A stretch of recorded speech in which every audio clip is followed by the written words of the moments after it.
Welcome, I'm Void and Star Citizen Alpha 3.17.2 is finally live. Let's check out the new Black Kite mission because boarding, FPS combat and giant explosion! Let's begin. Overhyping the rest of the content in this video probably wasn't the best play, but the first 10 to 30 seconds are apparently the most important to captivate your attention, because according to the tutorials that help me make better content on YouTube, you all have the attention spans of spastic goldfish with severe cocaine addictions. Their words, not mine. All good ships have a name, so let's call mine Sarah. As you can see, Sarah is an RSI Aurora. Nothing fancy because I like to represent myself as an average everyday Star Citizen. Just kidding, all my actual good ships were all destroyed after going for numerous joyrides because I pumped my character's body full of medical grade space drugs at the hospital at Tresla, and I didn't feel like waiting for the insurance claims to replace them. Actually, scratch that. The Aurora is a great ship. Star Citizen YouTubers seem to make many videos titled Zero to Hero, where the goal of the series is to earn a lot of credits and replace their starter Aurora ships as soon as possible. I find this distasteful, as owning an Aurora is a noble thing, and that already makes you a hero in my book. Prove your heroism by subscribing to the channel if you're a brave and proud Aurora owner. I break out of Quantum and the Black Kite appears as a target on the heads-up display. Turns out the Black Kite is actually an Aegis Reclaimer, a huge salvage vessel with a massive claw that people with too much money on their hands all bought JPEGs of 5 years ago, and still to this day, they've had nothing to do with their massive claws except proudly send pictures of their massive claws to friends and family members, dreaming about all the other ships they will one day with their massive claws. Anyway, I scanned the Black Kite because it's cool to scan things, and I was hoping for some good intel here, like how many Ninetales gang members are on board, or what weapons they're carrying. However, nothing useful shows up, but the results make me question why there are 2,750 micro units of Hemozol on board. Hemozol is a type of medicine in Star Citizen that restores health, stops bleeding, resuscitates unconscious players, but increases their blood drug level, which is nice. Perhaps the Ninetales are just trying to have a good time. Based on my past felonies, I know I'm not one to judge. I board this absolute behemoth of a vessel that definitely derived design inspiration from the ship in the classic movie Alien. It's mandatory if you play Star Citizen to comment on a ship's design when you board it, because the average Star Citizen enjoyer considers themselves a highly qualified design critic of fictional spaceships, because we all watch a certain popular architect on YouTube and his content turned us all into a bunch of pretentious know-it-alls who can't help but critique every pixel of every ship in this game, as if we all have PhDs in fictional spaceship design and aren't just overcompensating because of our lack of accomplishments in real life. Haha, sometimes I make jokes like that for my videos and have no idea if they will be hit or miss, because I don't know if the Star Citizen niche audience on YouTube is ready for such sophisticated self-deprecating comedy. It's time to get serious, so I put my elite commando pants on and make my way deeper into the bowels of the Reclaimer, ready to take on a ship potentially filled with hostile gang members. We can't be sure though, because Sarah's scanners can't detect life forms.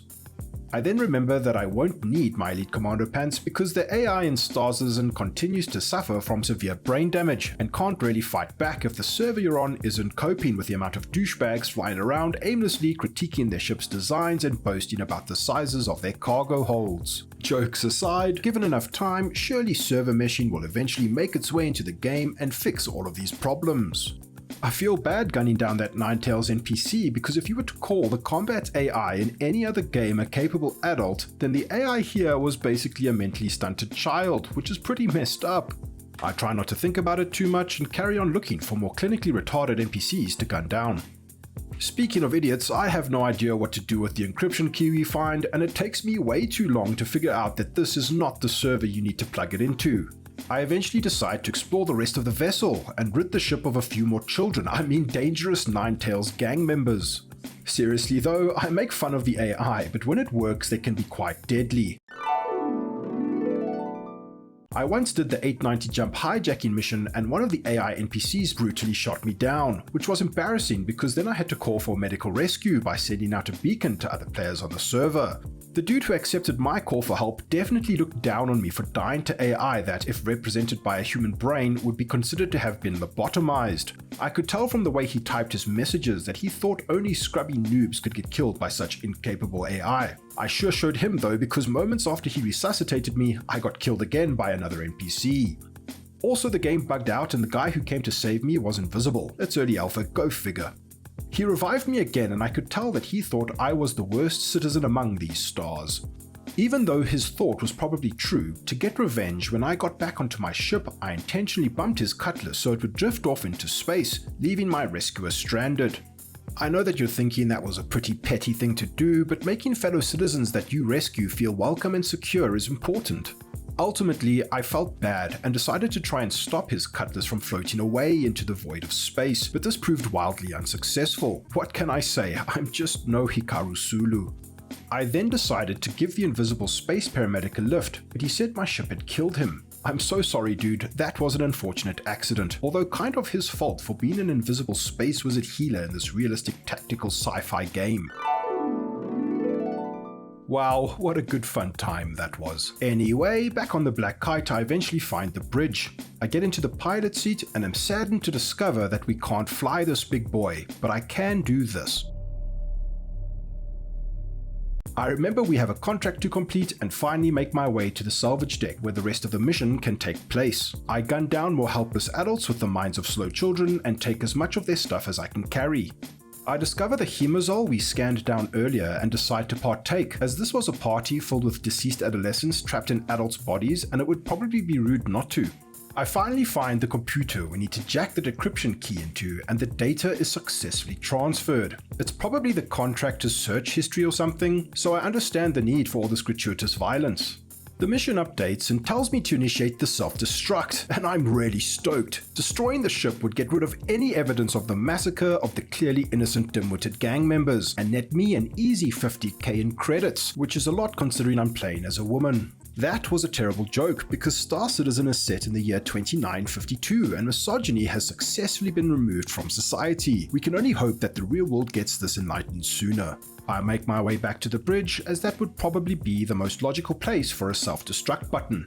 Now, back when I backed Star Citizen, this is the kind of situation I was excited to experience throughout my epic space adventures. Imagine the scenario unscripted on other players' ships, trying to scare off a pirate boarding party or infiltrating an enemy organization's capital ship to initiate a self-destruct before a fleet battle. The creative possibilities are endless. Like and subscribe if you're excited to sneak aboard other players' ships and initiate their self-destructs for poorly constructed reasons. The Black Kite gives us a comfortable 1 minute and 20 seconds to escape, so it's time to get back inside Sarah. To think that I set up the name of my ship in the beginning of the video for a joke to land this far in truly is comical genius. I can't wait for my friends to play Star Citizen with me again, because then we can all get inside Sarah together. Although Sarah is a small Aurora, so we might not be able to all fit in at once. Unfortunately, however, one of the most dangerous entities in Star Citizen, Elevators, decides I'm a sexist and I need to die, so it performs a tactical assassination on me. Now my female avatar won't get that 50k, so who's the real sexist? Thank you so much for watching. The channel continues to grow and I can't thank you all enough for spending your valuable time here. We're really close to 1,000 subs and that's a pretty huge milestone for me, so seriously, thank you. Don't forget to check out the rest of the channel for my other videos. There's some guides and other cool gameplay and fun stuff. See you around the verse. Cheers.